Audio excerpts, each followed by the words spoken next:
এই যে আজকের দিনের যে পরিস্থিতি ঘটেছে সেটার পেছনে দেশি বিদেশি ষড়যন্ত্রকারীদের হাত রয়েছে।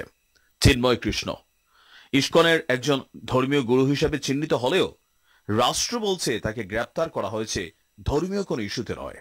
তিনি যেই বাংলাদেশের জাতীয় পতাকাকে অবমাননা করে যে গেরুয়া পতাকা উড়িয়েছিল তার বিরুদ্ধে যেই বক্তব্য ছিল সেই বক্তব্যগুলো ছিল রাষ্ট্রদ্রোহিতার শামিল, আর যার কারণে তাকে গ্রেপ্তার করা হয়েছে।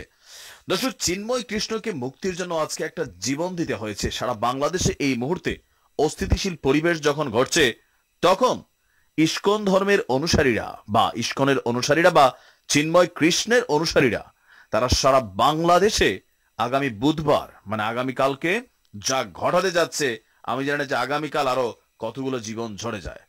কোথাও না কোথাও ভারতের পররাষ্ট্র মন্ত্রণালয়ের বিবৃতি, বিজেপির বিবৃতি, সকল কিছু তাদেরকে ইন্সপিরেশন করছে। আমি আমার আম জনতা যারা আছেন, সাধারণ হিন্দু ভাই, সাধারণ আমাদের আম জনতা, মুসলিম, অন্যান্য ধর্মের কমিউনিটির এই বিষয়টা নিয়ে একটা কিন্তু বড় ধরনের গেম চলছে। আর এই গেমটা আপনারা ভুলেও কিন্তু ফাঁদে পা দিবেন না। দিন শেষে বাংলাদেশ আমার আপনার। চিন্ময় দাসকে যে মামলায় গ্রেপ্তার করা হয়েছে তার আইনজীবীর মাধ্যমে খুব শীঘ্রই তার কিন্তু মুক্তি বা জামিন সম্ভব, কিন্তু মাঝখানে কয়েকটা জীবন ঝরে গেলে চিন্ময় কৃষ্ণ কিন্তু রাজত্ব করবে, সে বের হবে, ভালো মন্দ খাবে, আপনি কিন্তু বিপদে পড়ে যাবেন।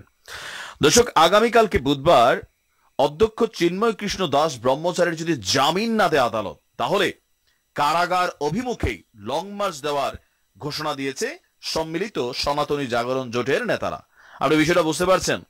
চট্টগ্রাম কেন্দ্রীয় কারাগারে তারা লং মার্চ করবে, তাও কিভাবে দেখেন। একই সঙ্গে বলা হয়েছে সারা দেশে এই যে জেলা ভিত্তিক উপজেলা ভিত্তিক যে আন্দোলনগুলো চলছে, এভাবে বিক্ষিপ্ত আন্দোলন না করে একত্রিত হয়ে হোয়াটস গনা বি হ্যাপেন আপনি আইডিয়া করতে পারেন। একত্রিত হয়ে সম্মিলিতভাবে আন্দোলন করে স্বেচ্ছায় কারাবরণ ঘোষণা দিয়েছে তারা, মানে কারাগার তারা ভরাই ফেলবে, নিজেরা কারাবরণ করবে। আপনি চিন্তা করতে পারতেছেন যে কি ঘটতে যাচ্ছে। রাজধানী ঢাকেশ্বরী মন্দিরের সম্মিলিত সনাতনী জাগরণ জোটের জরুরি সংবাদ সম্মেলনে জোটের নেতারা এসব কথা বলছেন।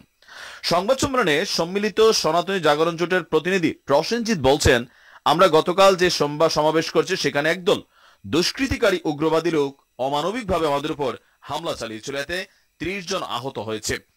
আজকেও আপনার যখন কি বলা যায় তাকে আদালতে নিয়ে যাওয়া হয়, সেখানেও হামলার ঘটনা ঘটেছে। তাদের বক্তব্য একদল উগ্রপন্থী তাদের মিছিলের মধ্যে নাকি আইসা এই ঘটনাটা ঘটেছে, যেটা সাইফুল ইসলাম আলিফ নামক আমাদের একজন আইনজীবী তিনি নিহত হয়েছেন। কিন্তু পুলিশের পক্ষ থেকে সেখানে এই হামলা প্রতিরোধে তেমন কোনো পদক্ষেপ নেওয়া হয়নি। সনাতনী জোটের আরেক নেতা বলছেন, আগামীকাল চিন্ময় কৃষ্ণ দাসের আবার জামিন শুনানি রয়েছে। সরকার ভেবেছে তাকে গ্রেপ্তার করলে আন্দোলন থেমে যাবে, কিন্তু চিন্ময় কৃষ্ণ দাস শুধু একজন নয়, প্রতিটি সনাতনীর ঘরে ঘরে চিন্ময় প্রভু রয়েছেন। তাকে গ্রেপ্তার